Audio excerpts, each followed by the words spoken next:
Thank you, Tony, Mary, and Mary for putting the event together. We're going to just dive into our first session. We're going to talk about the hurdles of generating trustable data. We know that trusting data in medicine and healthcare in general is important, but there are specific hurdles for data that is relevant to maternal and child health, and we are going to dive into that in our first session.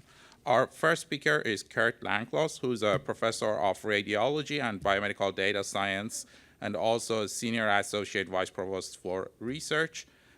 His research is focused on detecting diseases and eliminating diagnostic errors through analysis of medical images and clinical notes. And he's going to talk about public data for AI in maternal and child health.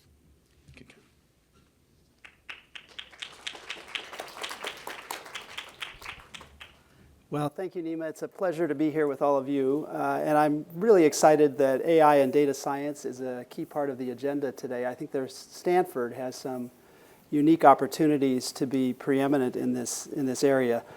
I am a radiologist and computer scientist, and what I want to do today is to focus first on just why is everyone so excited about AI right now? Just because I'm the first AI person on the program, I thought it'd be nice to start with that. And then talk about some of the issues related to data sharing and particularly how they affect pediatrics and some of the challenges there. And then I'll end with some things that we need to think about as we deploy AI in the clinical environment. So just starting out, what is it that changed that made AI so exciting in the last 8 or 10 years? It really started with this thing called ImageNet. This is a database of 14 million images, which were scraped from the web by Fei Li, our computer science colleague right across the street. And there are 21,000 different types of things in this database. So on the left there, you see the garden spider, and there are various pictures of the spider. It's in different orientations. It has different backgrounds. And so it's a challenging visual recognition task. There also are birds and trees and musical instruments, all kinds of different things in this database. And so this was used every year by the computer scientists. They held a competition to see whose algorithm would be the best at recognizing the images in this database. And what I'm going to show you now are the error rates for that competition. All right, so in 2010, 2011, the error rates were over 25%. And then in 2012 is the first time these new neural network methods were used, and you can see the error rate dropped dramatically. And that year it was won by Geoff Hinton's lab in the University of Toronto. Geoff Hinton just won the Nobel Prize for physics for his work on AI this year. The next year, everyone was using these neural network methods, and it was won by Yann LeCun, who was at NYU. He's now the head of AI at Facebook. The next year, it was won by a team from Google, then Microsoft, then some teams from China and Singapore. And you can see the error rates have now dropped dramatically and actually have started to flatten out. And at that point, one of Fei's postdocs, Andrej Karpathy, who ended up being head of AI at Tesla, decided he was going to take this test to see how humans could do. So he learned all the birds and trees and spiders and things and took the test. He found his error rate was about 5%. So we're getting near human level image recognition performance from these neural network algorithms. And at that point, the computer scientists said, we need a more difficult task. This is too easy. Like the algorithms are extracting all the information from the images that they can. And so they came up with a new task called, at the time, automated captioning.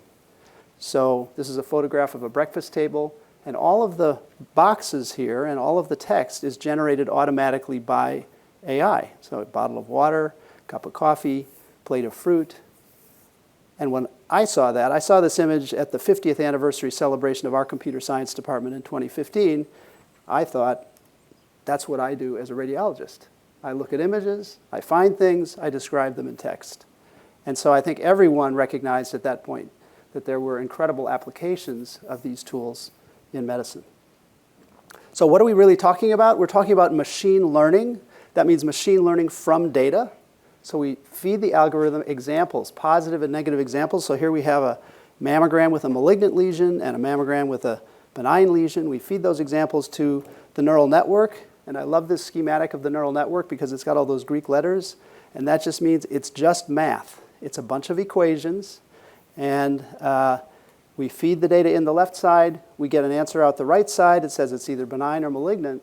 And the thing that really changed is that the computer scientists have figured out how to adjust the parameters in those equations a little bit based on whether it gets the answer right or wrong, so that the next time it's more likely to get the answer correct. And so you do billions and billions of iterations, and you get very, very good performance out of these algorithms. So as a result of that, we have now an industry. So this is a plot of the number of algorithms that have been cleared by our FDA over time, and you can see it's grown dramatically. That's partial data for 2023. But I wanted for this audience to point out the little red line at the bottom there. That's pediatrics. So those are any of the algorithms that had pediatric training data, very, very small amount. In fact, only 2 algorithms of the now almost 1,000 algorithms cleared by the FDA are dedicated to pediatric patients. So I think there's a unique opportunity to aggregate the data that we need to train these algorithms, to build the algorithms that we need, and also to weigh in on some of the policy questions to make sure we have an AI ecosystem that's safe for children. Just to give you a sense of where these algorithms work, it turns out that imaging is really still leading the way. These algorithms are very good at processing images. So you see radiology there, consistently about 3/4 of them. Imaging is about 85%, but there are a lot of opportunities in other areas as well. Just to give you one example, this is from the literature. This is a normal chest x-ray in a child, and the AI algorithm said that there was a consolidation and a nodule. And this paper really analyzed in a quantitative way the fact that these algorithms that are trained on adult data do not work well in many cases on children. So we really do need algorithms that are trained on dedicated pediatric data. Nevertheless, there is a huge industry out there. So this is the logos of the over 100 companies that exhibited at a recent radiology meeting, all of which are selling AI products to clinical practices right now, today. Okay, so I want to then shift a little bit. I was asked to talk about data, so I'm going to really focus very much on our data ecosystem and how that can be used to really supercharge the work that we're doing. And I love this paper. It really talks about the issues of bias and challenge that can happen at all the steps along the AI algorithm development chain. And so we'll start by talking just about problem selection, data collection. Problem selection is relatively straightforward. You want to have the right people in the room, make sure you're solving the right problem, make sure you collect the data that you need so that you get the right answer for all the diverse groups of patients that we have. So let's talk about our data for a minute. And again, I'll focus on imaging. So that ImageNet data that really drove progress outside of medicine, the images were 224 by 224 pixels. Now, you may have heard of these other systems. You can give it a prompt and it'll create an image. So if I say, show me a hippopotamus in a lily pond in the style of Van Gogh, I'll get this picture. AI produces a synthetic image. It's 1024 by 1024 pixels, which is about the size of a CT slice. But of course, the CT has many slices, and those are just the pre-contrast images. Then we have the during contrast images. Then we have the post-contrast images. If this were an MRI, we might have 30 sequences, not just 3 sequences. And then we need to compare to the one from 6 months ago. And then we need to correlate it with all the data from the electronic record and the genomics and the wearables. So this is a really complex data ecosystem that is different than what we see outside of medicine and poses some really interesting research challenges for us to develop models. And that's an area where I think there are some really good research questions. We worked with some ethicists here to think about data and how we should handle our data, and came to the conclusion that after clinical data are used to provide care, the primary purpose of the data is fulfilled, and at that point it should be treated as a form of a public good, used for the benefit of future patients. So data aren't owned in the traditional sense. Instead, those of us who control the data have an obligation to ensure that it's used to benefit future patients and society. And so we've taken that to heart here at Stanford. So our center, the Center for AI in Medicine and Imaging, has now released over 20 AI-ready data sets, including over 200,000 chest x-rays and radiology reports that are freely available for those who want to do research. Unfortunately, only 2 of these data sets are pediatrics, so we have some interesting work we could do there.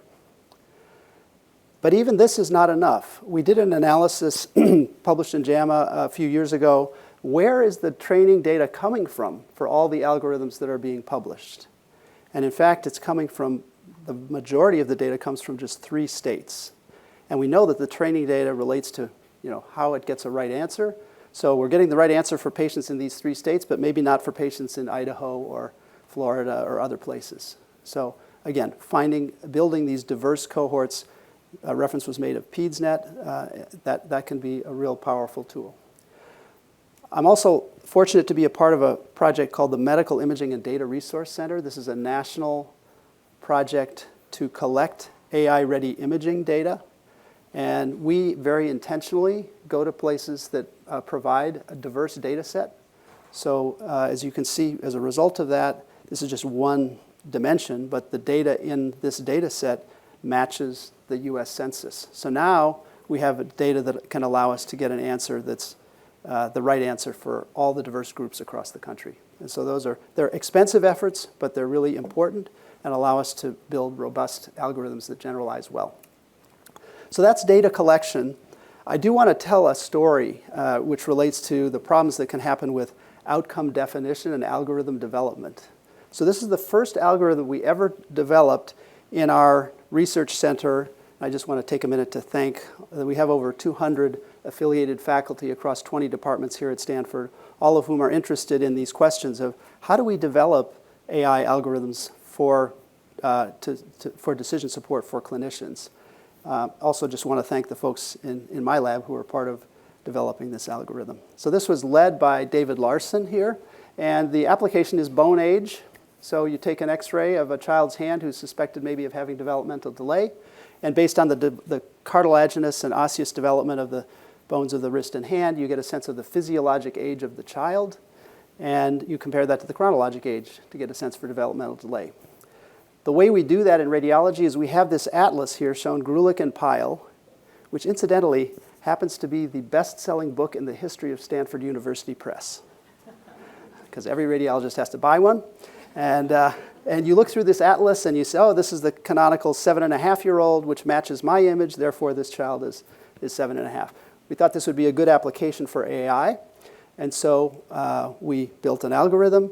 I think it was the first algorithm published in our radiology journal. That was the first AI algorithm published in the radiology journal. And then we looked at the accuracy. So here, this is the distance from the right answer, so lower bars are better. And we found that the algorithm was a little bit better than 2 humans and about the same as 2 others. So human-level performance in grading these images of the hand. And then we looked at, well, use these heat maps. Where is the algorithm looking? Which pixels matter the most? And we were comforted by the fact that it's looking at the wrist bones, looking at the joints, which is what it should be doing. So then we said, all right, we really need to focus on evaluation to make sure this is ready, not just a retrospective study. So we did a prospective study, almost 2,000 studies interpreted by 90-plus radiologists from 6 different centers. And we showed, in fact, that it's helping. So the AI assistance here reduces the distance to the right answer, so shift to the left, that's a good thing. So the AI algorithm is helping the humans do better at bone age. So you say, that sounds like a great story. What's wrong with that story? What's the problem? Well, it turns out that bone development is different across racial groups, and we probably, so that atlas, the Grulich and Pyle atlas, the data in that atlas were created based on 300 white children who grew up in Cleveland in the 1950s. So we're clearly not necessarily getting the right answer for everyone. And I think if we did this again, we might be much more intentional about the data that we collect to make sure that we're getting the right answer for all of the different groups. So those are some of the issues that can come up with outcome definition and algorithm development. And then lastly, just want to spend a minute on post-deployment considerations, things that we think about as we implement these algorithms in the clinic. Well, it turns out that these machine learning algorithms are very sensitive to shifts in the data that we feed them. So we've had examples where even the same CT scanner, if you upgrade the software that processes the images, you all of a sudden now have a shift in the accuracy of the algorithm that's processing those images. And certainly there's good evidence in the literature that different vendors' devices can cause changes in the performance of these algorithms. If a new clinic opens up with a different disease prevalence, different patient population, that can cause a shift in the accuracy of these algorithms, or a new disease. So we had a pneumonia detection algorithm that was in a clinical trial across ERs in Intermountain Health. And when COVID came, all of a sudden pneumonia looked different. We had to completely retrain that algorithm so that it would perform well in that trial. The FDA actually has recognized this as an issue, and they've proposed this notion of a predetermined change control plan.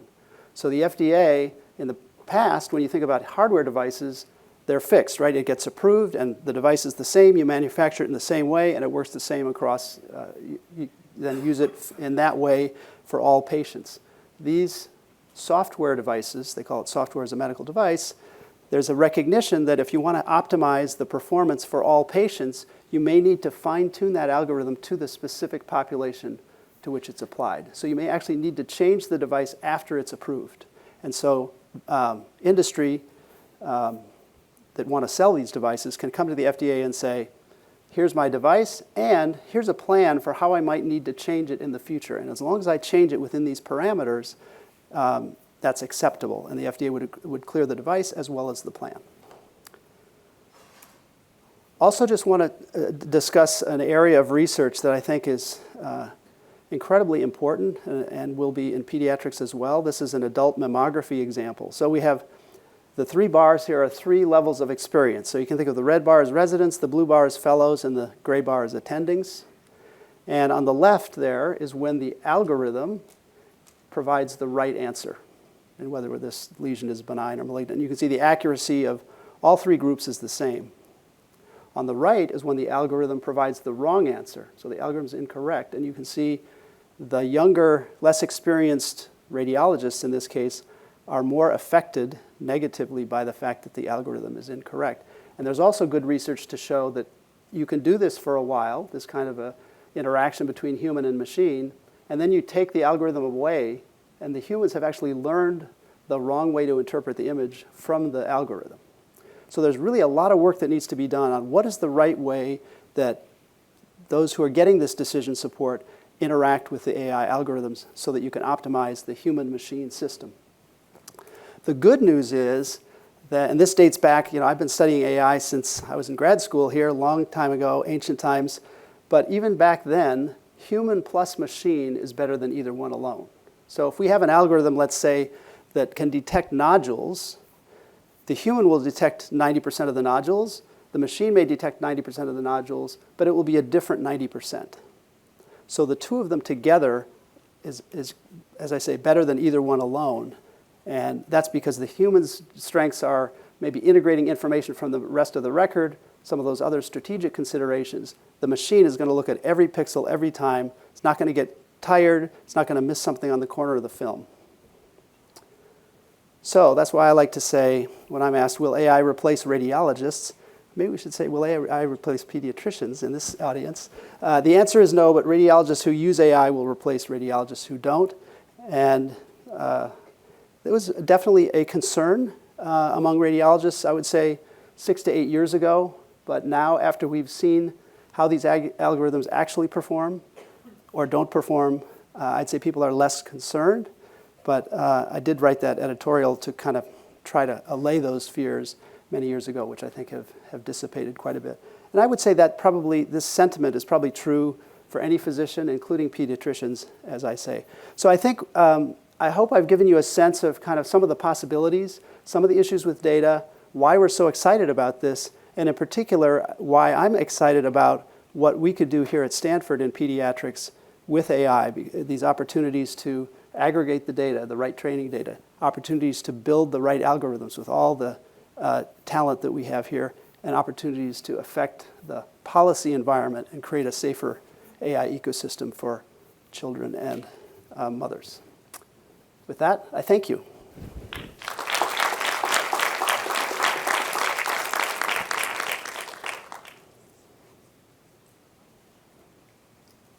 Am I taking questions now or at the end?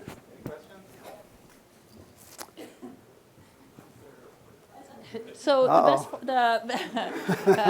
for people who don't know, this is my husband. For the best pharmaceutical acts for children has made it a law that kids have to be included in drug studies. So what's on the forefront for the possibilities that people are going to be required to include children in their learning data sets?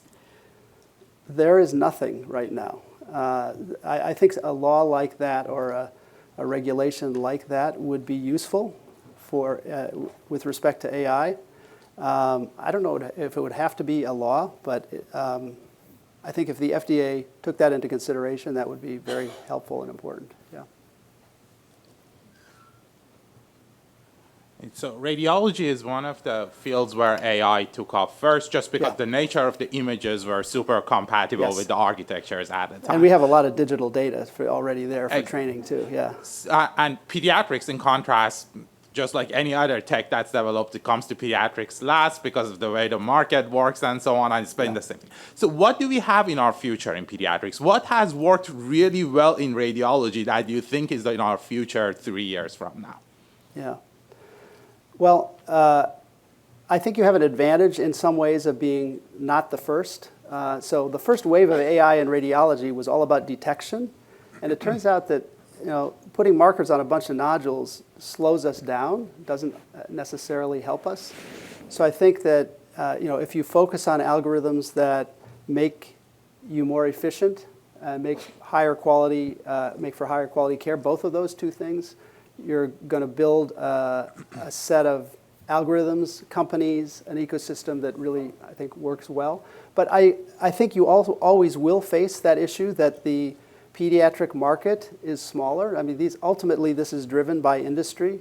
We can build all we want in academics, but ultimately, we're going to either license these or build startups or other ways that we actually deliver them to hospitals and patients.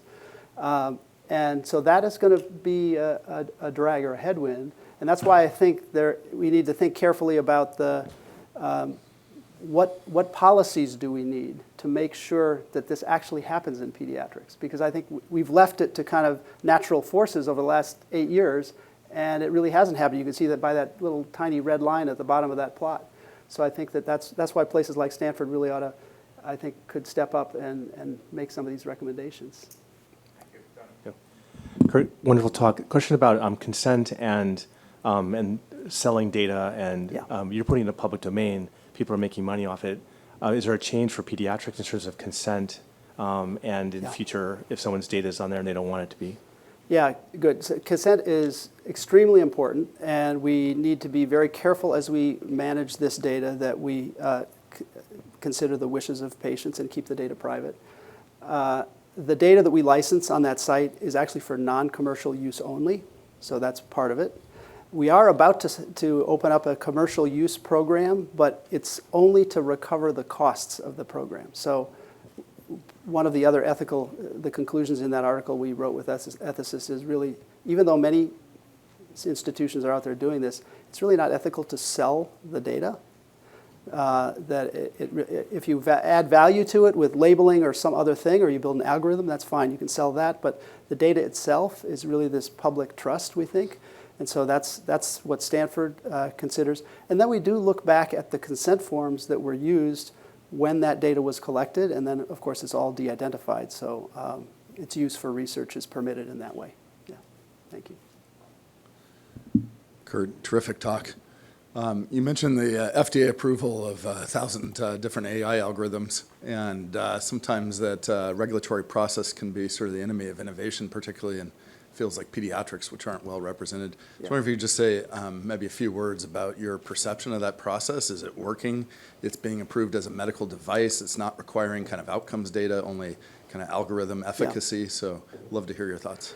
Yeah, I would say our regulators at the FDA actually are doing a very good job of trying to make the right trade-offs between innovation and safety right now. I'd say the biggest problem that we have is that the customers of these algorithms don't know how to figure out whether they're going to work for their patients. And I think that's especially true in pediatrics. And so we need things like more transparency.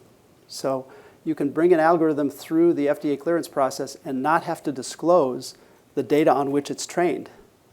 And that's kind of crazy if you think about it. Like a pharmaceutical, we would do a clinical trial, get published in the New England Journal. There'd be table 1, which would show you the characteristics of all the patients in that trial. We don't have a table 1 for these 1,000 AI algorithms right now. So I think that's something that FDA is thinking about. And there are other kind of more transparency factors like that I think will be very important. Okay, we'll Excellent. take one last question to stay on time. Okay, thanks very much. So I have a question about reliabilities. Are there ways we can check the reliabilities or prototype it, so make sure that those algorithms can work for new method, new disease, or new device? Yeah. So first of all, I think particularly in high-stakes situations, clinical trials, we're going to look at the reliability of the algorithms. In addition, there are now companies out there, and I think we need systems that monitor the performance of the algorithms over time. So you know when something has happened, right? There's been some change in the environment that has led the algorithm to degrade its performance. So those are two of the things I think would be very important there. Thank you. All right, one more last question. One Daniel. comment, one difference in children is they change with time. And one aspect that is not well covered in the research is how can we exploit that? How can you use serial X-rays or serial scans on children to predict normal or abnormal development? I think that would be an exciting area. Yes. One of my pet peeves, my lab members know this, is that most of the literature today, and almost all of the literature today in AI, is you have an algorithm, you have an image, and then you classify that image. Radiologists know that, comparing to the one from 6 months ago or 3 years ago, if you see that nodule 3 years ago and it hasn't changed, you're done. It's nothing, right? And so building algorithms that can measure that kind of change is very powerful. There's very little work in that area, and I think pediatrics would be a great way to really exercise that. Having said that, that's also a challenge for pediatrics, right? Because a lung cancer in a 40-year-old is very similar to a lung cancer in a 70-year-old. But in pediatrics, of course, the affective diseases and how they manifest across the age spectrum can be different. So then you're talking about different algorithms for different age groups and smaller training sets and so forth. So have to bring together, aggregate data from multiple institutions, potentially to make sure you have a robust enough training set for that, to solve that problem. Yeah. Thank you very much. Thank you. All right, for our next speaker, we are going to turn our attention from images to electronic health records. These EHRs are made initially for finance and billing purposes, but they have proven to be very valuable for research. But preparing them for research is a lot of hard work. Our next speaker is Dr. Stephanie Leonard, who trained at UCLA and UC Berkeley in epidemiology, and then a postdoc at... Oh. Sorry, what's happening? I think I'm second, right?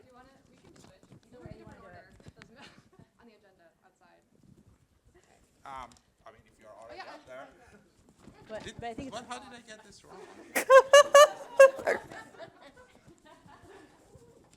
You'll get us both. Yeah. It'll all work out. Oh, all right. You're not even on Do you want me to introduce myself, Nima? I'm happy to. I know who you are. All right, our next speaker is apparently Dr. Natalie Pageler, who is Surprise! is the CMIO at the Children's Hospital and a professor in pediatrics, and she's going to talk about hurdles in generation of pediatric and maternal information. Your introduction before was great, because I'm actually going to talk a lot about how we get data from the EHR, so I thought you were talking about me. Hi everybody, I am Natalie Pageler. I am the Chief Health Informatics Officer at Stanford Children's. I'm also the division chief for the new division of clinical informatics in the Department of Pediatrics, thanks in large part to Mary Leonard. Super excited about that opportunity. And I am going to talk about a little bit about how the data that we now want to use for research comes from the EHR and some of the challenges with that. So many people who have heard me speak lately have heard me say that, much to many people's surprise, babies still do not come out of the womb with a cell phone number and an email address. Now, of course, my good friend Dr. Longhurst had to correct me, because when his children were born, he was a very forward-thinking CMIO and, of course, registered them for email addresses at birth. But unless you are a child of Dr. Longhurst, most babies do not come with their email address. And yet, the first thing we do when we register them in a hospital is ask their first name, their last name, their cell phone number, their email address. And so what do? We put in whoever's information happens to be standing there, mom, dad, grandma, whoever, let's put it in there. Why does that relate to this? Well, I'll get to that. So what I'm going to talk about real quickly is, first of all, why you should care. Secondly, I'm going to give a very quick overview of just a few of the pediatric and maternal challenges to getting good data. And finally, I'm going to end with a little bit more of a positive outlook about what we can and should do about it. So why we should care, I realize I am preaching to the choir here, but many of us have talked about the concept of a learning health system for a long time. I believe Chuck Friedman was the first person to coin this. The IOM, NAM has since very much endorsed this concept of we don't want to lose data along the entire spectrum from basic science to clinical research to practice of care. We want to create this learning health system where at every point we capture the insights from basic science, feed that into clinical trials, capture those insights, change practice in the clinical setting, and then as we practice clinically, we are capturing data from every patient who goes through and feeding that back to our scientists so that we can create this virtuous cycle. Now, it's particularly exciting right now, and as you just heard from Dr. Langlotz, it's a particularly exciting time to think about a learning health system because not only can we immediately impact clinical care and improve research, but now with all of these cool new AI tools that have continued to evolve over the last 40 years, we're really getting to a place where we can take advanced data science and come up with new insights and feed that into decision support. Now, similar to Dr. Langlotz, I think it's, and many other people, there are a lot of challenges with this, and one of the big concerns is how do we think about equitable applications of AI? And of course, in my role, I'm thinking about the equitable applications in pediatrics and maternal health. And I think about it in 4 buckets, similar to what Dr. Langlotz called out, but that first top square is, do we have the right people at the table to set the priorities, to ensure the resources, to make sure we're answering the right question for children and mothers? That second bucket is where we're going to focus today. So are our data sets inclusive? And you heard Dr. Langlotz speak about that. We're going to talk about that in more detail here, especially when you're thinking about children and pregnant women. There are lots of reasons that those data sets become very small. Third, it's really important, no matter what your data set is, that you test the algorithm in the population that you want to care for. And again, this becomes very important in children. So even if you're using an algorithm that wasn't inclusive of pediatric data sets, it's possible it still could be useful in pediatrics. And so a great example, the Apple Health Watch, the algorithm for that was created in adult care. It was approved for adults. And yet, Scott Sarasnik, one of our cardiologists, and Aydin Zahedovich, one of our clinical informatics fellows, started noticing that kids were coming into clinic wearing their parents' Apple Watch, and suddenly they're like, that weird beating I was telling you about that didn't get picked up on my Zeo patch and didn't get picked up when you did the EKG? Well, look what my dad's watch showed. And they're identifying arrhythmias that were not picked up through any other clinical means using an algorithm that was developed primarily in adults. So there's possibilities that we can get real value out of those algorithms, but that testing needs to be done in the right age groups. And of course, as we'll get into, and as was mentioned earlier, it's not like there is a pediatric age group, right? There are a whole range of pediatric age groups. So there's lots of different levels of testing that needs to be done. And then finally, that fourth bucket I'll just call out because I don't think it gets enough recognition, is an algorithm is usually something predictive, but the outcome that you get based on that algorithm is as affected by the intervention, the other piece of the puzzle that you put with that algorithm, as it is for the algorithm itself. And this is an absolutely critical piece that we need to continue to pay attention to.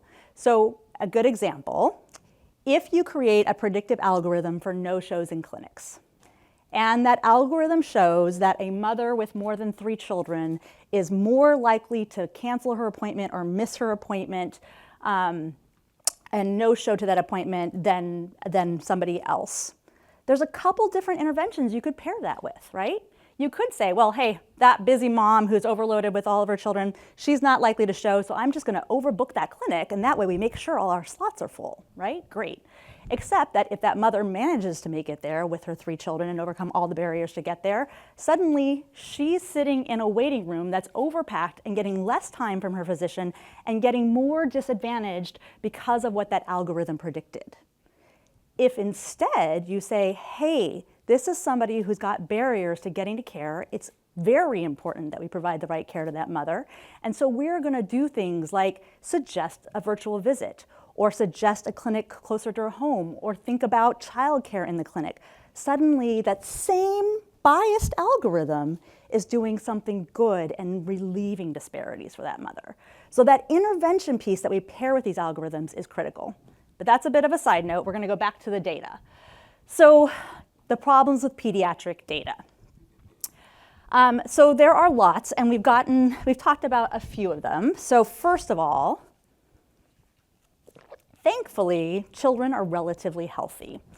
And so what that means is that we may not have as large a population to look at pediatric disease. So just to give you an example, this is actually a fairly old data set, about a decade old, but I think it still makes the point.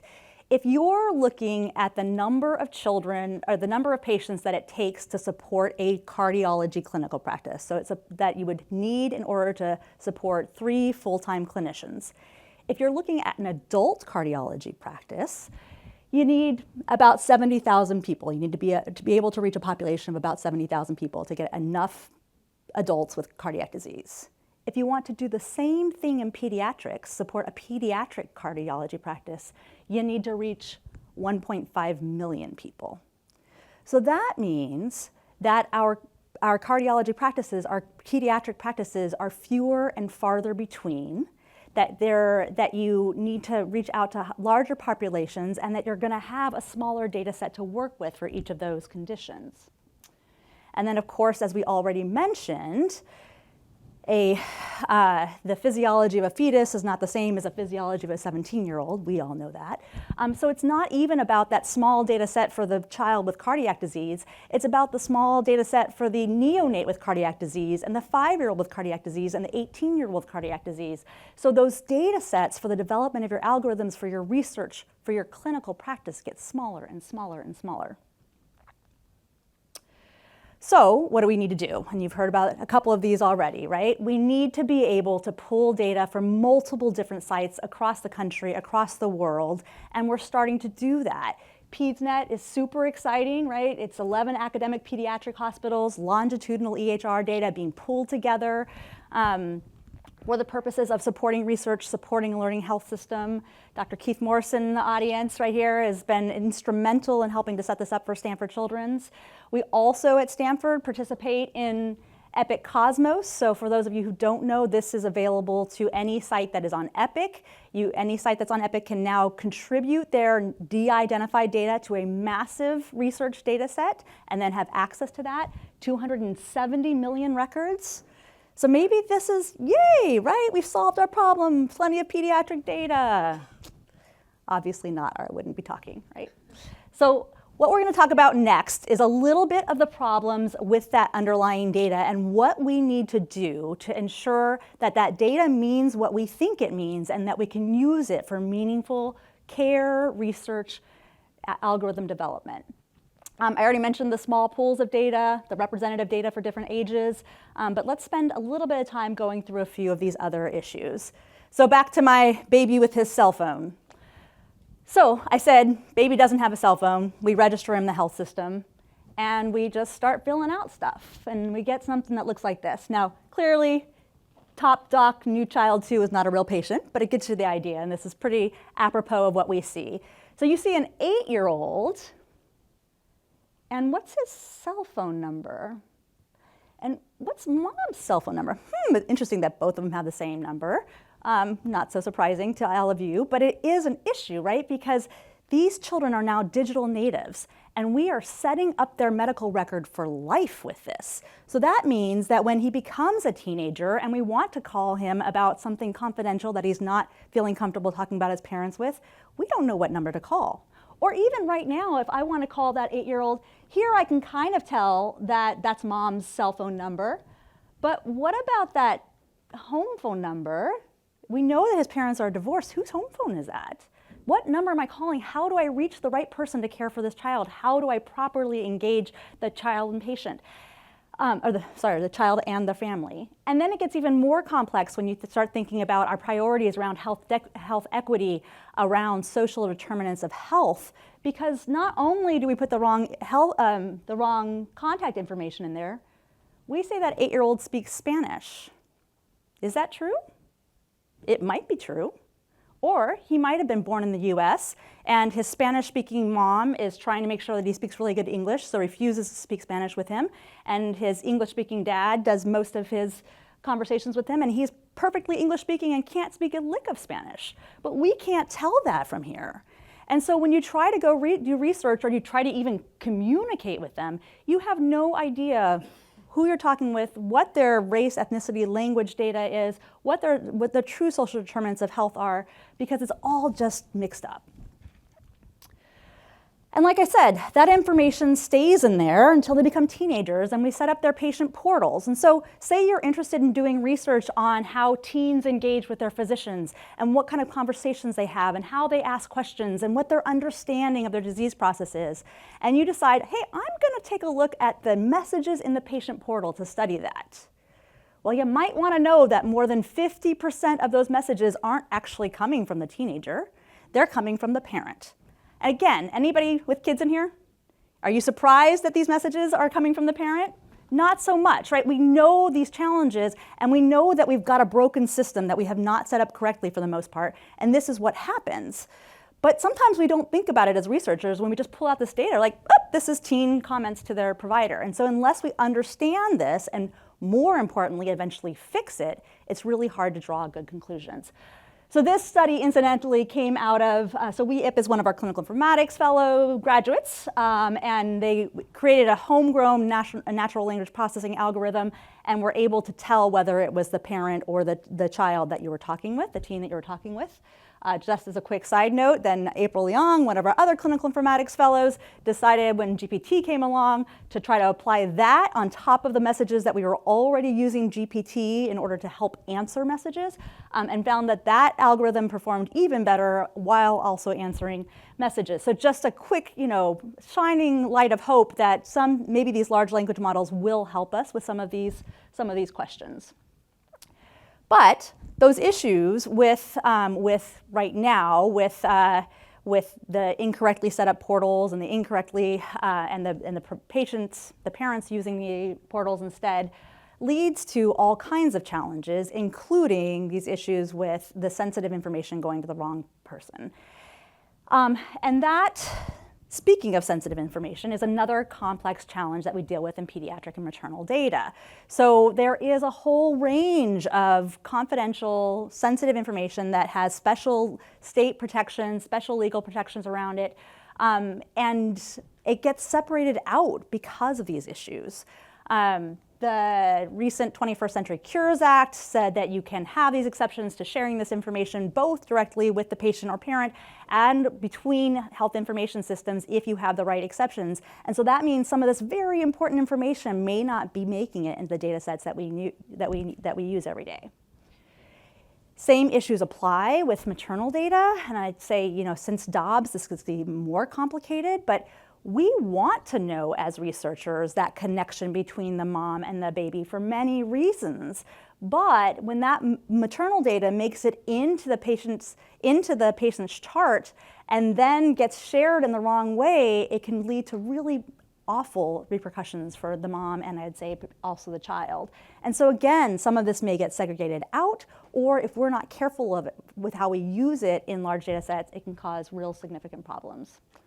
I'm going to skip that real quick because we are running out of time already. But the last thing I'm going to just say is devices, this last issue. There are so many challenges with having enough pediatric devices, having pediatric devices set up so that they get data and flow appropriately into EHR. We had a patient who had a continuous glucose monitor set up way back when, and we connected my chart wrong, and the data flowed from the child to the mom's chart into the mom, or to the mom's whatever device into the mom's chart. So things like that become really complicated when you're dealing with children.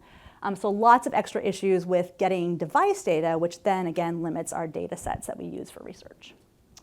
So that's all the bad news. So how do we build trust in our data sets? How do we create more reliable data sets? And there's a few steps that we can and are taking. So back to this concept of the learning health system. I like this picture better because it's clockwise. And it really shows this concept of we are trying to get our data scientists, our researchers, taking data to knowledge, then we're using that to drive practice, gathering all the data from practice and feeding it back to our researchers and data scientists.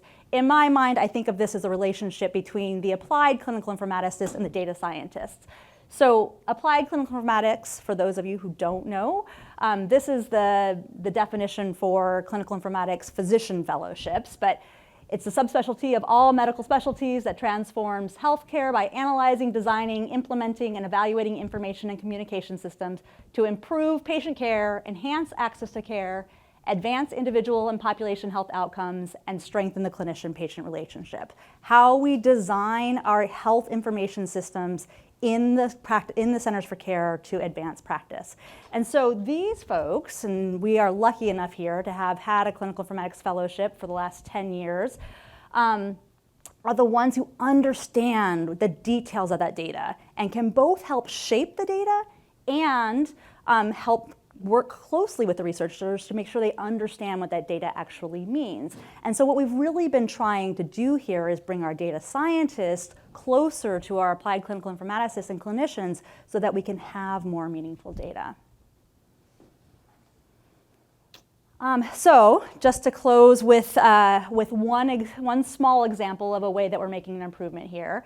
I always talk about in informatics and technology, it's all about people, process, and technology, and the technology is about the 2%, right? So much more, as with everything, about people and process. But let's go back to this issue about the children with their cell phones and email addresses. So here at Stanford Children's, we recognize that one, the EHR wasn't configured right, and we need to fix that. And two, our processes are broken, right? Because it's our process to register babies and just put in whatever parent wants to give us their information. So we completely redesigned both our registration process and reconfigured Epic, our EHR. And so now, as of a couple months ago, this is what it looks like. You are no longer allowed to put a cell phone or email address in the fields for a child under 12. You have to say who the primary contact is. You have to put the information in there, including their cell phone, email address, and language. And now you can see clearly, here's the teen, there's their cell phone number. Here's the mom, there's her cell phone number, and she speaks English. There's the grandfather, there's his cell phone number, and he speaks Spanish, giving you much more transparency to better engage both the patient and the family for clinical care, but also giving us much more clarity when we pull this data for research. And we are lucky enough to have these resources here and to be able to completely break our systems and reconfigure our EHR the way that we want. But clearly, this is a bigger issue because this is the process across the country. And so what are we doing? Well, we happen to work with Epic, so we've been talking with our developers at every step along the way and saying, hey, we're breaking it here, we're gonna redesign this, but you need to fix the system, right? And so last week we had 100 different people from across the country and a team of 12 Epic developers, and we showed them what we're doing and showed them our results. And they are going to fix the system, which will then fix it globally for children and families going forward. Now, of course, that's one vendor, so just as important is our coalitions, is our advocacy to say, this is the way it should be done, this is the way we need to better capture data for children and families, and then make that the new norm everywhere. All right, I am getting the time's up card, so I am going to stop with that, but happy to take questions.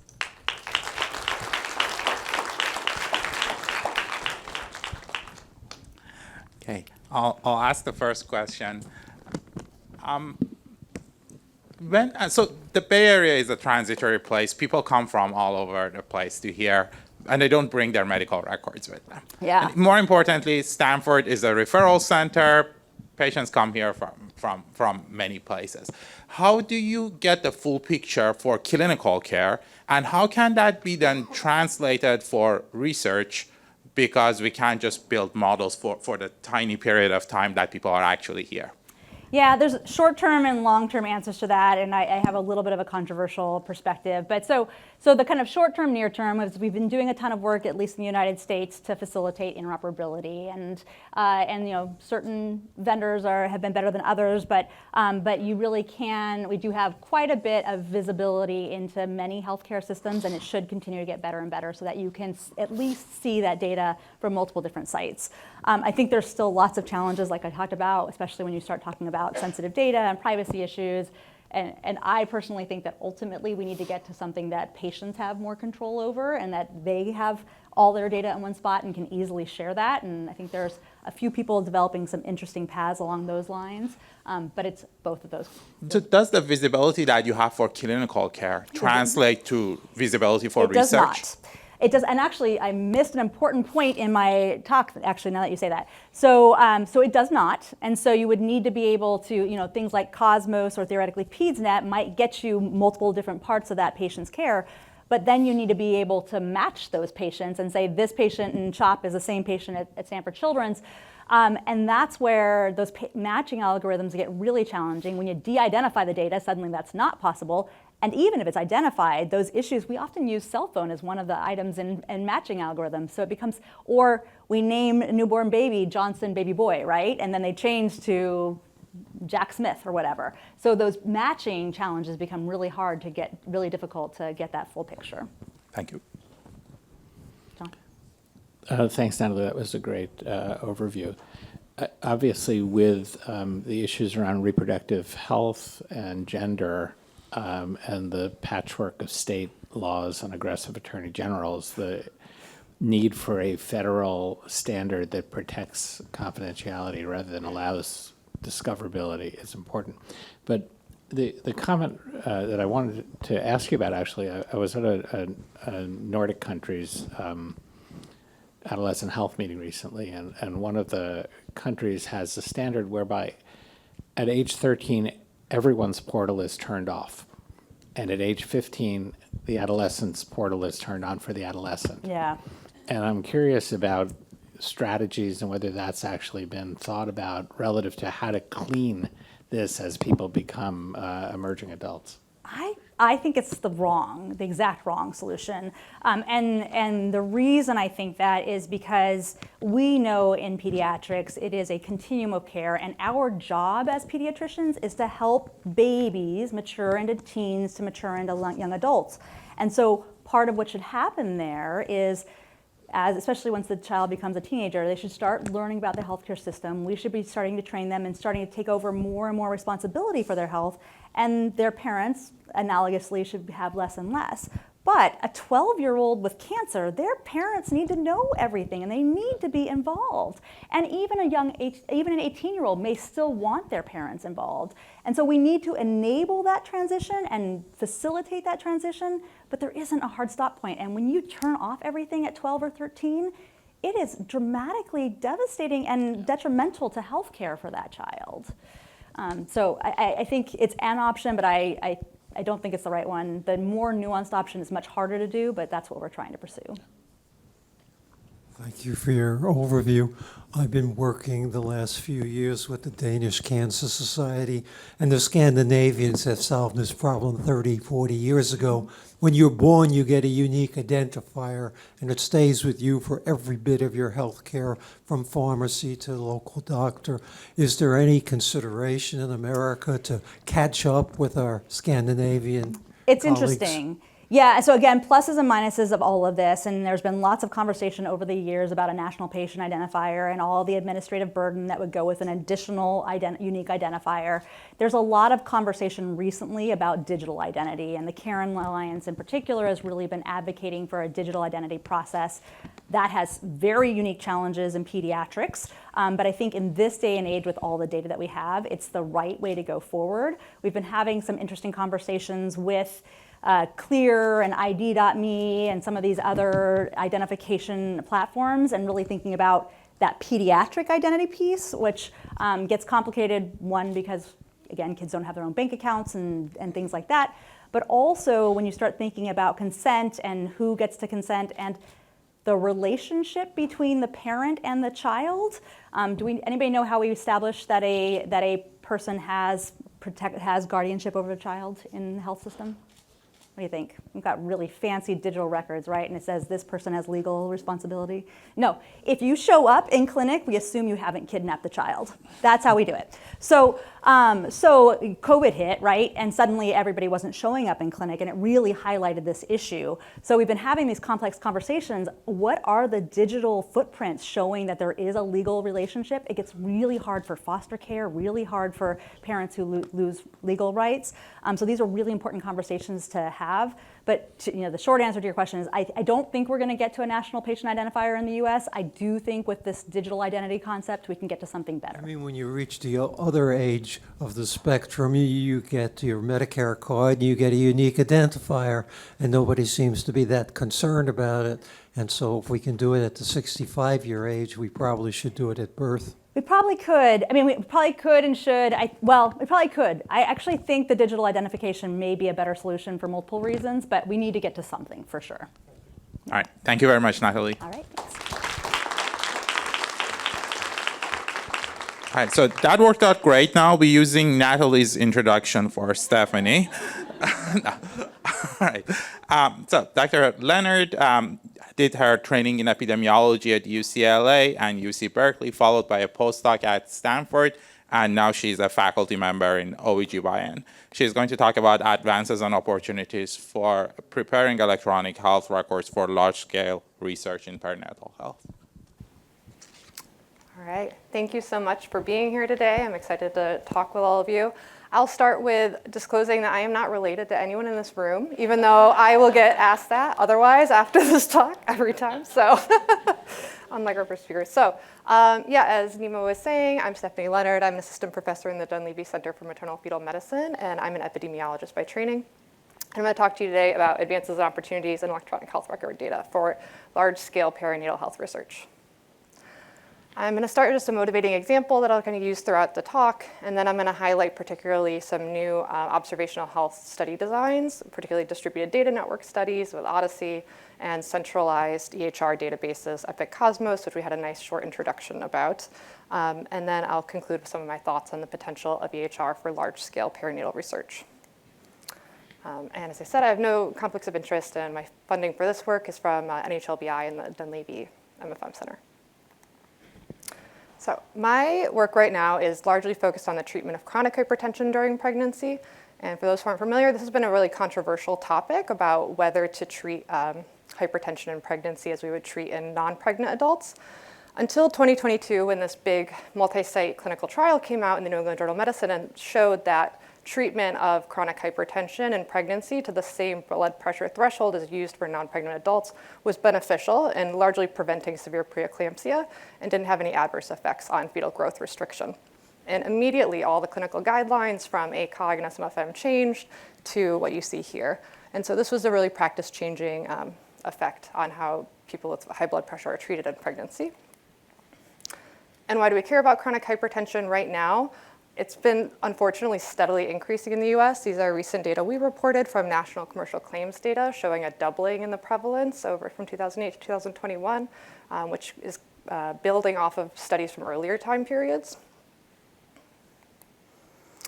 And unfortunately, due to social determinants and racism, there's significant disparities in hypertension during pregnancy, with the people who are Black being disproportionately affected, as well as people who are American Indian, Alaska Native, multiracial, and Pacific Islander. So that trial that I mentioned, which we call the CHAP trial, was really well done, very robust, but it did raise a number of lingering questions that we're interested in answering. So the first was, which is the most effective and safe antihypertensive medication to use in pregnancy? What is the most effective and safe timing of initiation for each medication? And then what is the effectiveness and safety among people with high-risk comorbidities who are all excluded from that trial? And so I'm using this example to say, so how could we answer these?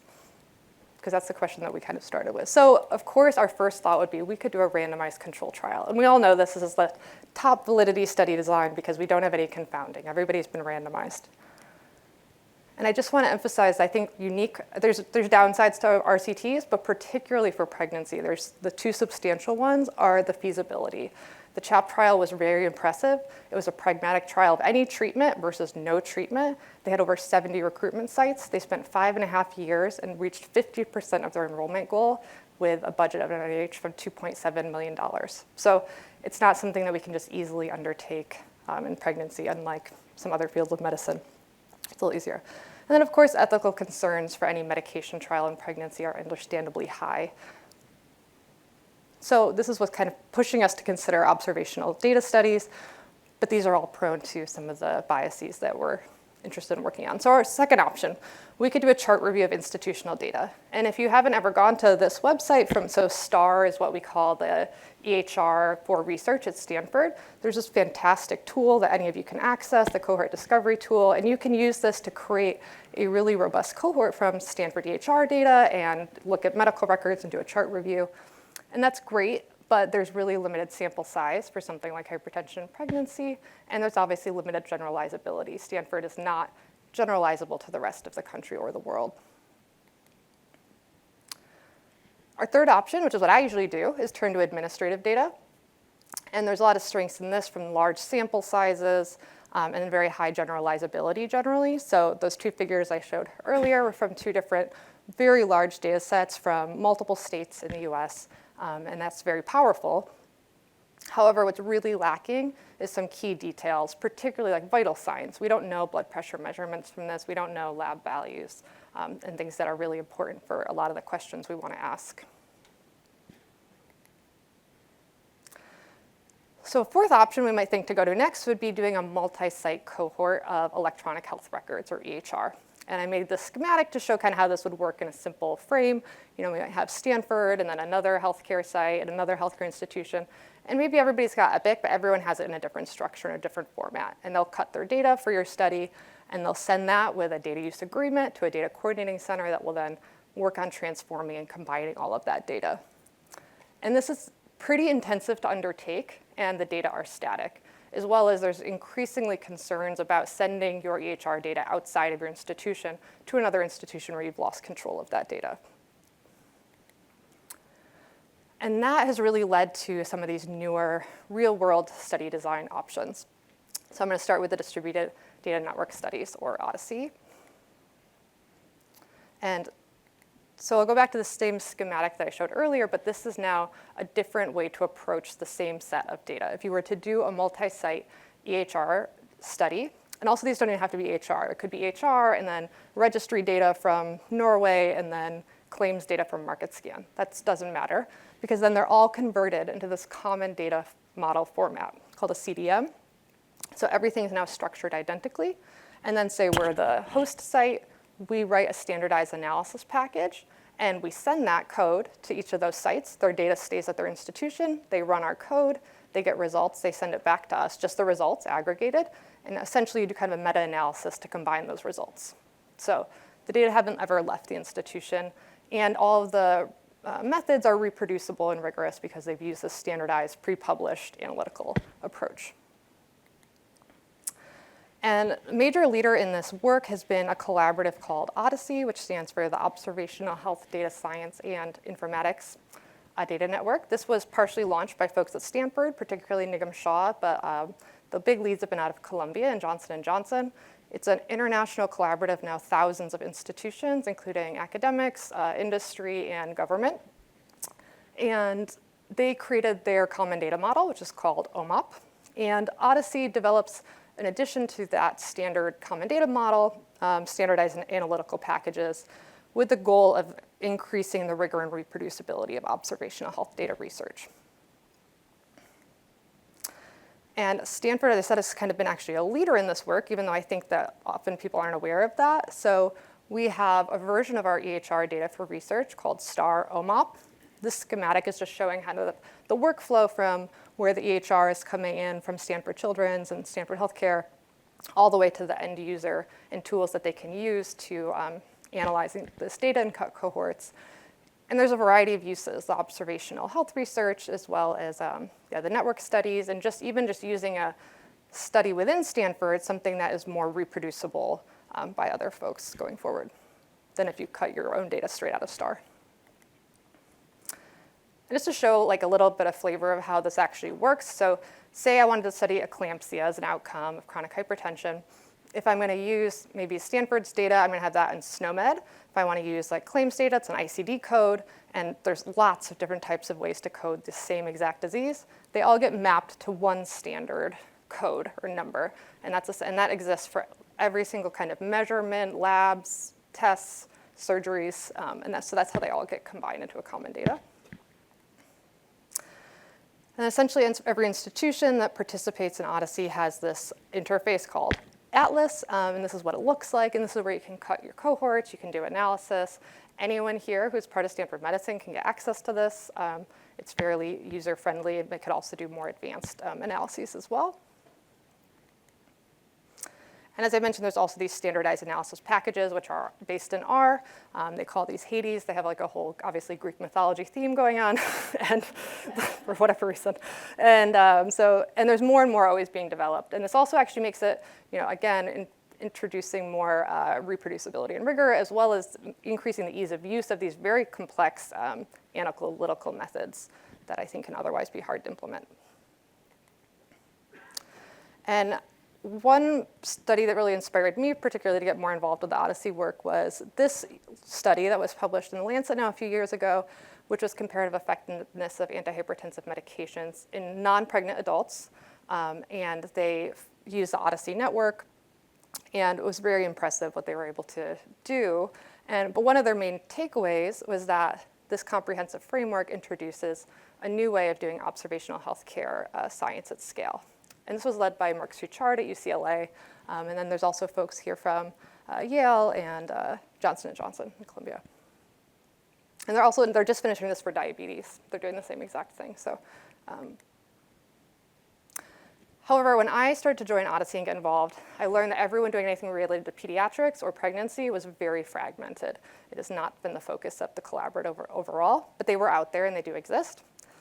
So I partnered with Allison Callahan from Stanford Biomedical Informatics, as well as another colleague, Lisa Smith at Northeastern Rue Institute, and we ended up launching this pregnancy reproductive health group for Odyssey, which we call PREG, and it's now just finishing its second year. And our goal for this group is to create tools and standards for pregnancy reproductive health research and foster collaborative studies within the network. Because there's lots of, as we all know here, unique aspects about pregnancy and pediatric health research that really have not been thought of widely by this community.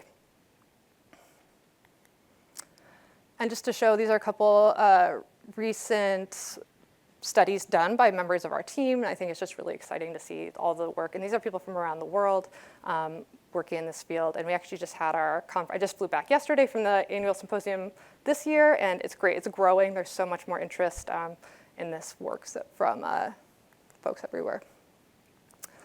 And just quickly, I'm showing our early work with trying to just use obstetric data abstractors to create a pregnancy database within Stanford OMOP EHR. You can see it's possible, but it's not super straightforward. And then we did a chart validation of that work we chose kind of our key fields we would think of for pregnancy: gravidity, parity, gestational age, plurality, and fetal presentation. And overall, the validity is pretty high, but I think it's interesting, it's not perfect for things that I think we would think would be coded perfectly in EHR, like gestational age and fetal presentation being vertex or non-vertex. And part of the reason for that, we then learned, is because everyone uses Epic Stork module to input all that information.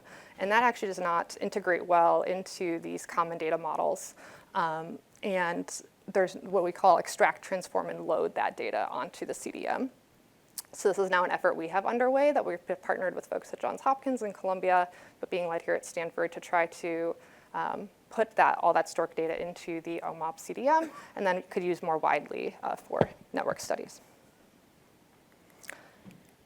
And then these are just showing here some pilot work that we've done just testing out to see if this method truly does work. So we did these at Columbia, Maine Health, which is a rural healthcare network in Maine, Johns Hopkins and Stanford, looking at antihypertensive dispensed in pregnancy, and then an outcome of severe maternal morbidity, and checking the validity of these. These were high, it seemed to work. And like I said, how it really functions is we write like the SQL code here, we email it to these folks, they run it, they send us back the results. It's kind of process.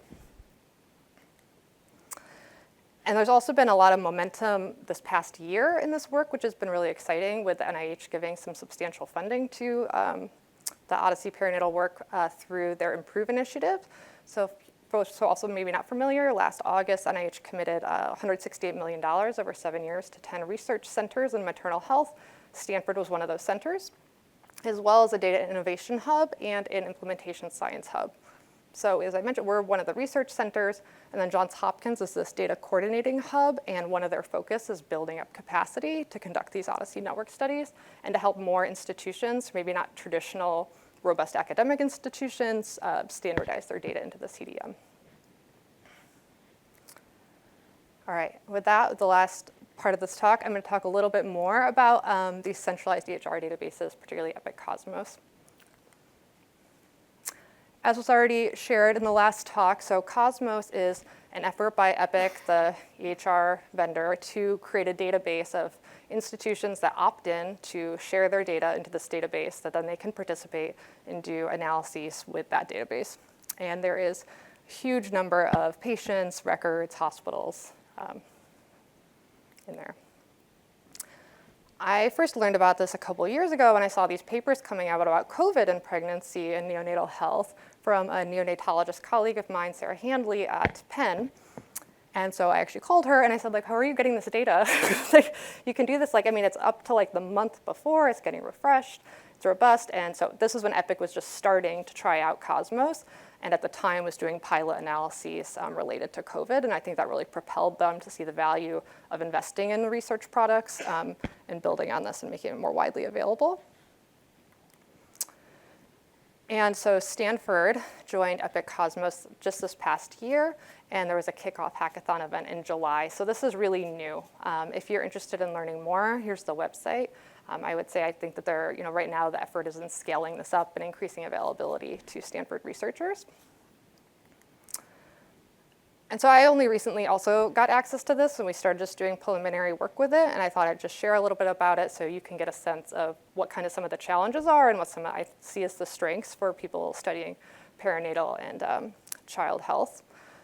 So if you just ask this kind of simple question like I asked before, of like what antihypertensive medications are being used in pregnancy, the process here is that we created a patient and pregnancy-based populations. Then we linked these to people prescribed labetalol, which is the most common drug used during pregnancy. There wasn't a way to just search all antihypertensive drugs, for instance. And then we looked back 270 days prior to the record of a live birth. Again, you couldn't just build in gestational age, so we're kind of using the average length of gestational age roughly. And then we used there is a delivery gestational age, and you can slice that, like kind of you just slice or dice her. So you can see it's not perfect, but you can start to get a sense of it. Here's a screenshot about what it looks like in Epic Cosmos when you do this. So one, what is immediately shocking is just the number of people. There's 153,000 pregnancies that received labetalol, which would by far be the biggest study that you could possibly, CHAP had 2,000 people in it, that trial. So that's exciting, but as I mentioned, there's kind of some of these limitations too. And it has a very nice user interface there, which also still has some limitations to work through for pregnancy, I think. So some of my bias takeaways and challenges so far with Epic Cosmos for this has been, well, I think there's really high potential utility for research that's unique to the EHR data. For when we have questions that require vital signs, when we want information on prescriptions, this is very powerful. As I showed, it has an extremely large sample size, where lots of us here are interested in diseases that are relatively rare, or we're interested in subpopulations of patients, and this gives the statistical power to handle that. However, there is a constrained functionality for pregnancies. We could not find a way to link pregnancy episodes to medications, for instance. It's also very computationally intensive. It's a huge amount of data. It does not run quickly. You cannot do complex things on it at this time. I would also say I think some of these it's also really easy to make mistakes. Like even just watching other people use it, like I was saying, kind of searching back in time, if someone took a medication, if you didn't put a pregnancy period around it, you're just saying if someone ever took a medication before they gave birth ever. And people didn't realize they were making those mistakes and things. It's not obvious in this kind of data. So I think that's part of the challenge with the EHR as well. You don't know what you don't know. And so 2 last slides on my final thoughts about the EHR for large-scale perinatal research. As Nima already said at the beginning, I think EHR were not built for research. I think this is always just important to keep in mind, even though it is useful for research. There's representativeness issues, I think particularly with pregnancies and births. We're often limited to seeing people at select institutions, often who didn't switch care during their pregnancy or after they gave birth. And in particular, the infant-parent linkage is a unique challenge that we face.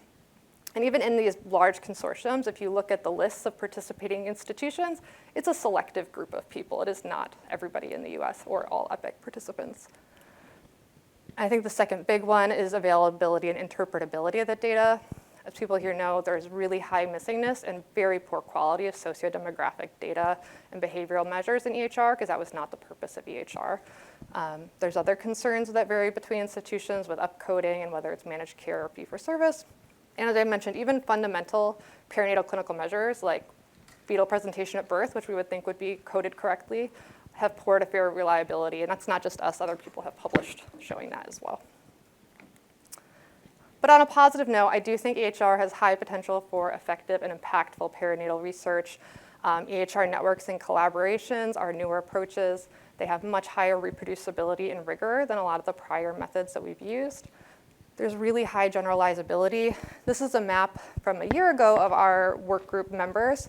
It is now expanded to really active members from South America and Asia and Australia, and it's very easy to kind of facilitate those collaborations with these models. And EPIC is also the Cosmos is expanding internationally as well too. And then I think these address a lot of the rising concerns related to confidentiality and data privacy with the kind of Odyssey network of your data staying at your own institution, and with EPIC, kind of all that data being housed at EPIC. Those are kind of, that's preventing the issues of sending data to different institutions. So with that, I'm at 0 time, perfect. So thank you so much. I look forward to your questions.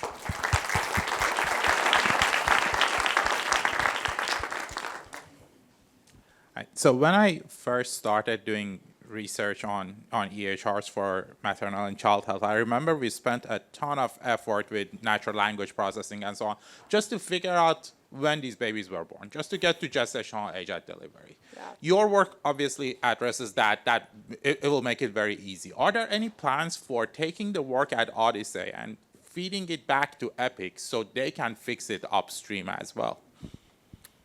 That's a great question. I mean, EPIC has not been engaged, I don't think, with any. I think that in some ways, EPIC Cosmos is seen as like a competitor. It's like I mean, there is money. It's a very different model. There's money to be made for EPIC as a company, I think, and their proprietary information. Odyssey is this like collaborative open science initiative. So I haven't seen any interaction between them, but there should be. I mean, from EPIC's perspective, it's free work that you're doing, and they can just use it. Yeah. I mean, other like this at the conference yesterday, like the VA has become a big adapter. They've converted everything to OMOP CDM. Other government entities, state health departments are converting to this to do surveillance. So I agree, EPIC should probably join too. Thank you. Yeah, Dr. Stevenson. Yeah, hi, Stephanie. Really, really wonderful work that you're doing. Really appreciate it. One of the questions I've had as I've started to deal more directly with EHR for research purposes is that when you look at medical records, there's lots of errors in the text of these records and in the numbers. So you might find multiple weights, let alone gestational ages and so forth.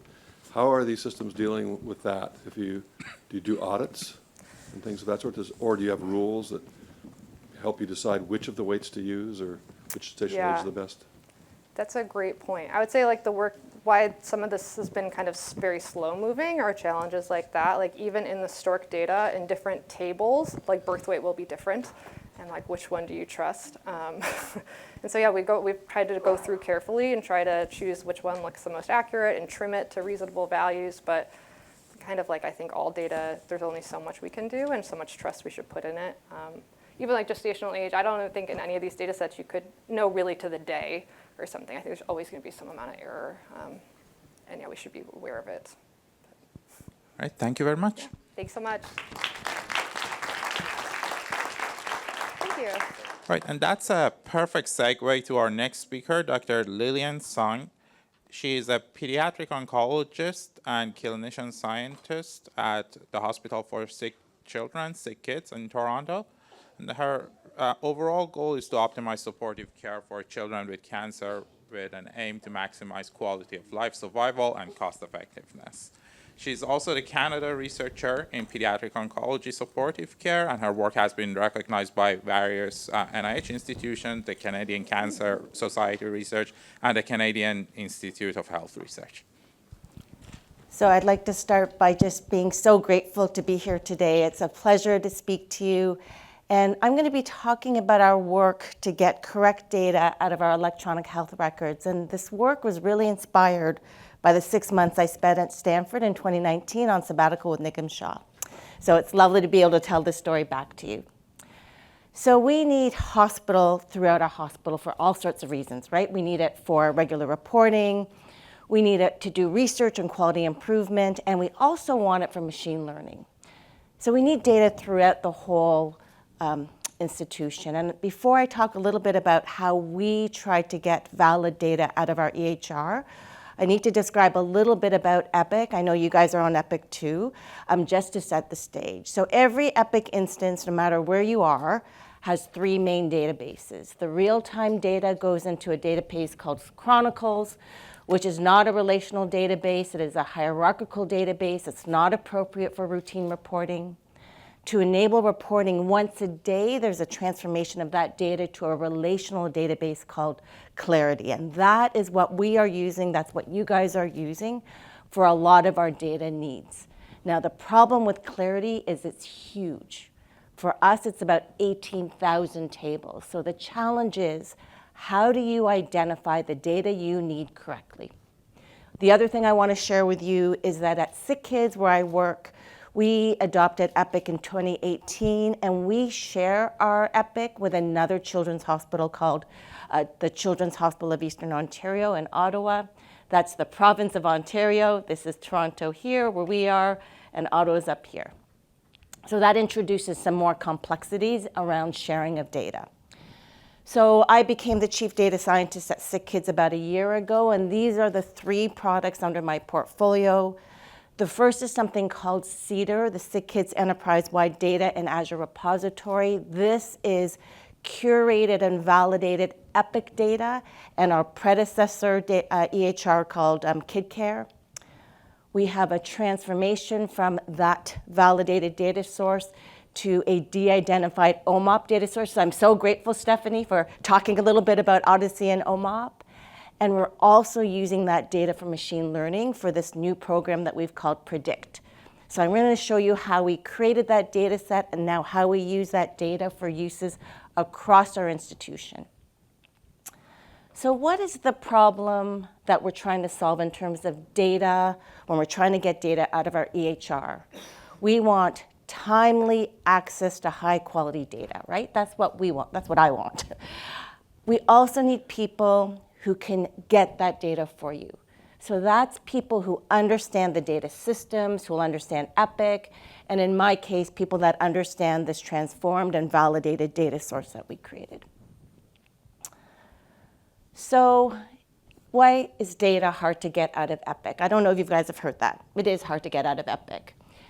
Our Clarity is 18,000 tables. Yours must be more. It's 3 terabytes, 4 terabytes of data. So what happens is, let's say you're interested in a lab value, ALT, and you're trying to find it in Epic, and you want to know when was that ALT ordered. How are you going to find it in 18,000 tables? And the problem is that order time, there's 20 timestamps around that order time. How are you going to find the one you want? And it's going to change depending on if that order's a pended order or not a pended order. So what that means is that if you had a request and you had an Epic developer give you a data cut, you would need to validate that data. You would need to look to say, yes, this makes sense, this is good. And what happens, at least at Sick Kids, I find that's hard to believe this doesn't happen at Stanford as well, is you get that data cut and it's not right? It's not what you wanted. So you tell the developer, the analyst, I need this fixed, I need this fixed, goes back and forth, and that can take months. So I had a request in 2019 that I'm still waiting for. So that is actually a true story. And then what happens is, so you get this analyst who understands what you want, how to get that ALT value for you, but then that knowledge is lost the next time the next person wants an ALT. So how do we preserve that knowledge? That's really what I'm talking about. So just to summarize what typically happens, these transformations are really resource consuming. What happens is when you get that request, either you don't do any data validation at all, and you just accept it and it's wrong, or you might validate 1 or 2 patients, and I can tell you that's actually inadequate, and I'll show you that. What are the errors we see?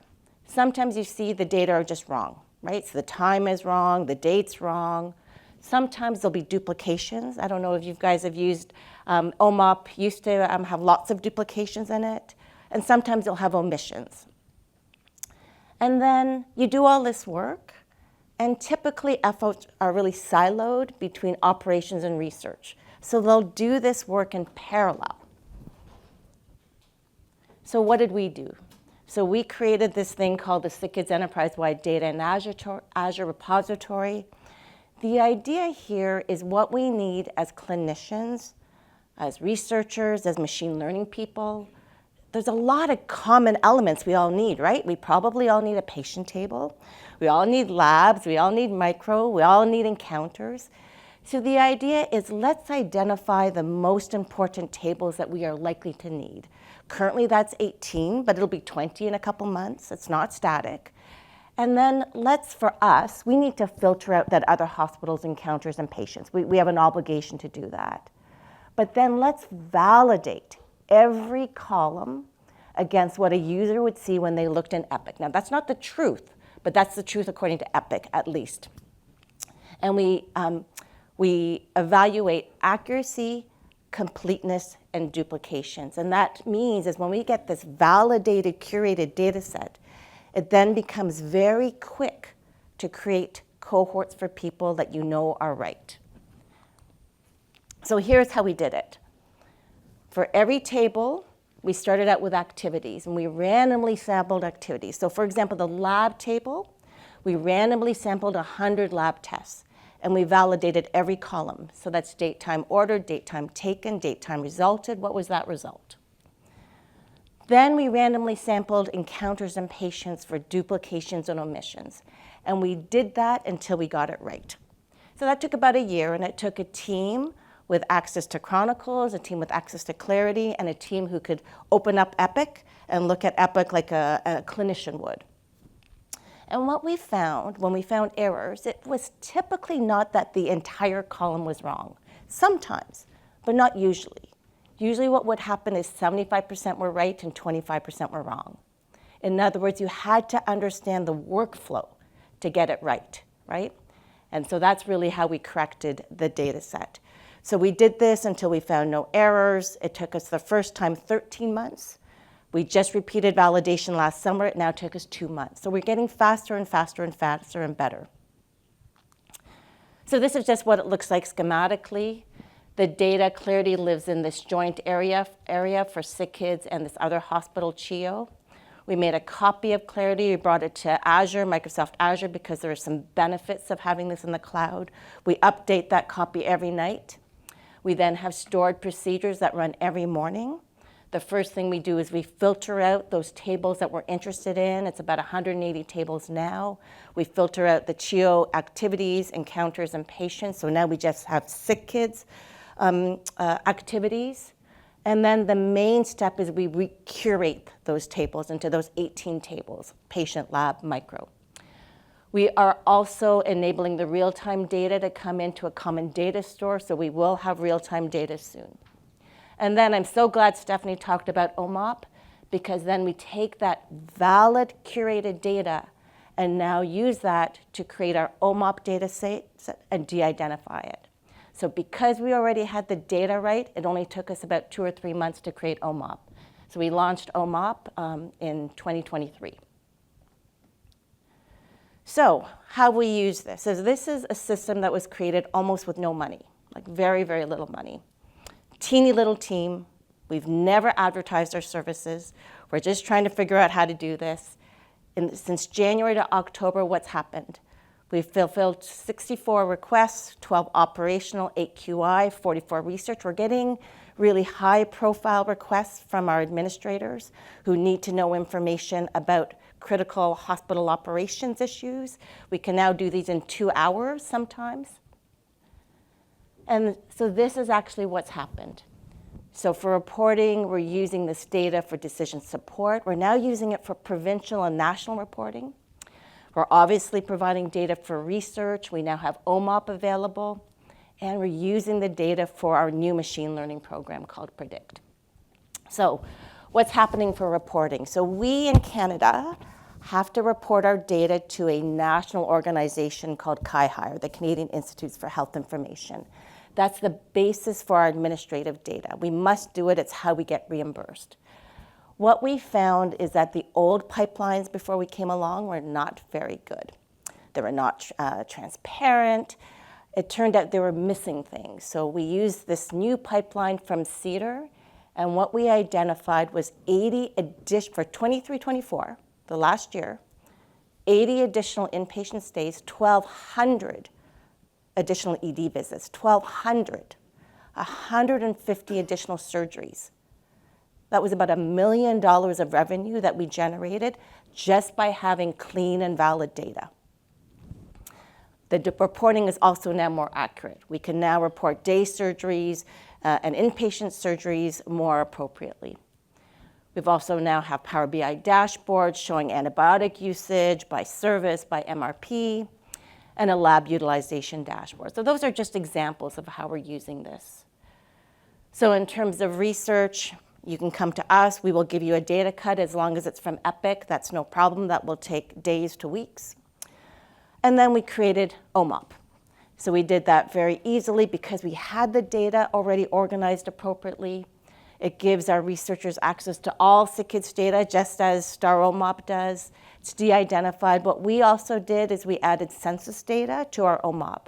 So we now have income quintile, neighborhood income quintile, and deprivation index to further improve the utility of that data.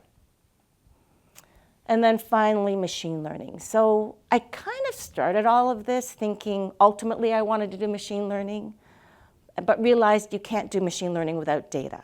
So let's get the data right, and then let's use the data across all purposes, but now I can do what I really wanted to do. So this new program, Pediatric Real-World Evaluative Data Sciences for Clinical Transformation. It started with my position, and I'm the inaugural Chief Data Scientist at SickKids. It started in September 2023. That validated and curated data store that I just described to you, that becomes our source for labels and features. So now, when we're exploring use cases, we can really rapidly say, how often is it that children get cardiac transplants? How often is it that children die in the ICU? How often does this happen? So that we can understand, is this a use case that we might want to explore? Plus, those 18 tables now become our features. They become our predictors. So we have now a pipeline for all of our use cases in one step. And our thought is, so we had this discussion last night about, do you need clean data for machine learning? I'm a clinical epidemiologist. I want clean data. So we do have clean data for machine learning. So now we've created this standardized pipeline, which we run for all of our use cases, and that makes us efficient. So we have a standardized pipeline in Azure where we do our feature extraction, our feature selection, our model training, evaluation, all in the same way. Now, understanding the benefits of deep learning, we are not using deep learning in our deployment at this time. We're using L2 regularized logistic regression, 2 gradient boosting machine architectures, just as a standard approach. We will use deep learning if we need to. And then because we have all the data already available for us, it means that we can choose the training cohort that's best for our use case. So for example, let's say I have a model in oncology patients. I could choose to train a model in oncology inpatients or all inpatients. All the data are sitting there. I don't have to do any fancy transformations to do that. And that's actually what we do standardly now, is we train all of our models in both the target cohort and all inpatients, and then choose the best model. So we choose the best architecture, the best training cohort, using our validation set. And that's really how we do everything. And then we track, of course, all of our experiments. And then in terms of fairness, we all are using age and sex group, sex and age group. We're using the EPIC non-English flag, but also because we've now brought in our census data, we're also able to look at neighborhood income quintile and deprivation index as other sources for fairness. So this program started 1 year ago. What we have done is we currently have one model ready for deployment in November. We have 5 models in silent trials, and we have 2 other models that we're still in the preliminary phases. In other words, having the data in the same way and having an architecture in the same fashion allows us to move very quickly. So here are some examples of what we are doing right now. The first model that will be deployed in November is a use case that looks at patients admitted to either oncology or the transplant unit, bone marrow transplant unit, and it tries to predict which patient is going to vomit in the first 96 hours. We know that for our BMT cohort, 40% of those kids will vomit despite the presence of clinical practice guidelines and despite the presence of pharmacists on the ward. What will happen is for those kids that are triggered to be at high risk, the pharmacist will review their antiemetic selection and make sure they're receiving guideline-consistent care. We have 2 classifiers that will look at long length of stay. The one I have listed here is for general pediatric inpatients. And the idea here is kids that stay for a very long time, more than 15 days. If we could identify those kids early, we could try to optimize their physical, psychosocial, and educational needs early in their admission and make sure that we have teachers coming early and that we've thought about how have the parents applied for whatever financial assistance they need before day 15. The third use case looks at patients admitted to the cardiology service. And we know that those kids are at high risk for several bad outcomes. It will try to predict patients who are most likely to die, require a ventricular assist device, or be waitlisted for a heart transplant in the next 3 months. And the intervention there will be getting our palliative care team or our PAC team involved with those families early, with the idea that we can hopefully improve goal concordant care and ease difficult discussions for later when they are further down in their trajectory. And my favorite use case, shouldn't have a favorite, but this is my favorite, pharmacogenetics. So pharmacogenetics is exploding at sick kids. It must be exploding here too. This idea that your genotype will really influence how you metabolize drugs, and that knowing your genotype should influence your prescribing practice for specific medications. The problem is, at least at sick kids, it takes us 3 to 4 weeks between the time we order pharmacogenetic testing and those results will be available. So I need to know 4 weeks ahead of time when a child is going to need one of these drugs. So this is a model that runs across all of sick kids. We'll look at every inpatient and will predict what child will require a drug with a pharmacogenetic indication in the next 3 months. And this model performs terrifically, and it's in silent trial. And the idea is once we get a positive alert, now we're going to have to figure out how do we support our clinicians to order the test. That'll be our next hurdle. So just to wrap up, this idea to me, I'm a clinical epidemiologist. I believe in clean, validated data. So the idea here is that if we can validate and curate our data, it is time consuming, But if we can use it across the institution, it's ultimately more efficient in the end, and we get higher quality data. The use of this curated data across the institution, to me, just really maximizes our benefit. And this has allowed us to grow EHR-based machine learning very quickly.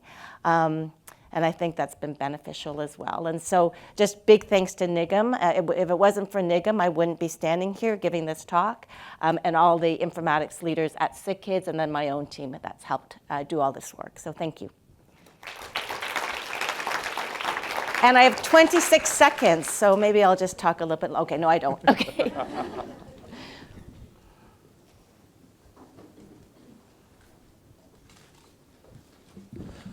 Well, that was absolutely amazing. So how scalable is the conversion from Epic to OMOP? Because obviously from Stephanie's talk and the previous talks, that seems to be one of the keys.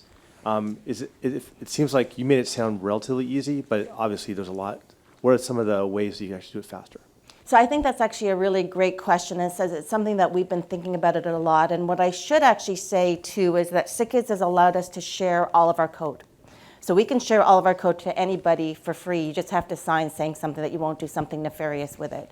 So we are exactly going to test that. What we think is most useful, rather than the code itself, but the idea of what we've done. So we have data provenance documents that really describes what decisions did we make to create all of these tables, what filters did we employ. You know, all of our epics have the same base tables. Right. So you can run our code in your epic. It just won't be right because you will have made different decisions. I think getting to that, if you believe in an intermediate layer, it's not going to be a perfect translation, but I think the idea would help you. I think to get from that transformation layer to OMOP, if we had a similar transformation layer, it should be very easy. So I don't know if that I answered that question. Sign us up for the Society for Clean Data. I mean, that's what we need. So we'll be a group of 2 then. When you identify missing data, do you provide feedback to the physicians to enter the data? So this is a really, really great point. I just really, really want to make the distinction that what we've done in CEDAR is we have perfectly emulated Epic. We know Epic, at least as SickKids, maybe you guys are much better than we are, has a lot of errors. The errors are huge. We have inpatient events for children that weren't at SickKids that day. I mean, really, really bad errors. What I would say is, I think what we would like to do is figure out how do we create dashboards showing the data quality issues, and we have a big problem with data quality, and then identify how do we efficiently clean that data. So the short answer is no, we don't directly provide that information. I think it's a much bigger problem. I think we actually have to identify what are our priorities around data quality, how do we fix it, and how do we fix it at the source? So how do we fix it with an Epic? And I think that's a huge problem. So you think the errors far outweigh missing data as a problem? Oh, yeah, absolutely. And I think the errors are, the problem is substantial. Fascinating talk. You know, my question is that the Canadians seem to have like the strongest pharmacovigilance program in the world, potentially. And so I wonder whether there's a connection that you've already made with a nationalized system and what you're working on here. So we do some things really well, some things we don't do, we do less well. So our drug systems are not well actually connected in general. What we are good at is we have this national reporting, so that gives a really strong backbone. We also have a very limited number of centers. So the province of Alberta, 3 or 4 provinces over to the left, their entire province is on Epic, and they're going to use, I think they're going to use our approach for their entire province. So there is real potential that within our country that we could start to do more common work if all of our data are in the same format. Okay, a couple of related questions. One, if we take clarity level messy data and we throw it into some neural network LSTM transformer and head-to-head compare it with models built on clean data, can you speculate as to what you think the results will look like? And then related to that, if we are building predictive models on clean data, would that hinder them from then having to perform in the real clinical world where things are not clean? So I think that's a really great question. Let me answer the second question first because I think that's easier to answer. So the question is for deployment, can you have clean data for deployment? The answer is absolutely 100% yes. That's exactly what we've done, right? So that vision I just showed you is our real world deployment environment. That is going to be our deployment environment. And once we get the real-time piece added, which is, right now we're playing with HL7 and FHIR and the pros and cons of both, and so we're not quite sure what that's going to look like. But we will have real-time, clean, valid data for deployment that we can use. The question you're asking is, if we threw all 18,000 tables of clarity into some neural network, would it outperform? That's a hypothesis. I have no idea. All right, thank you very much. So we're done with our session. We have a break until 10:25, I believe. You have 12 minutes, and we'll see you for the next session very soon.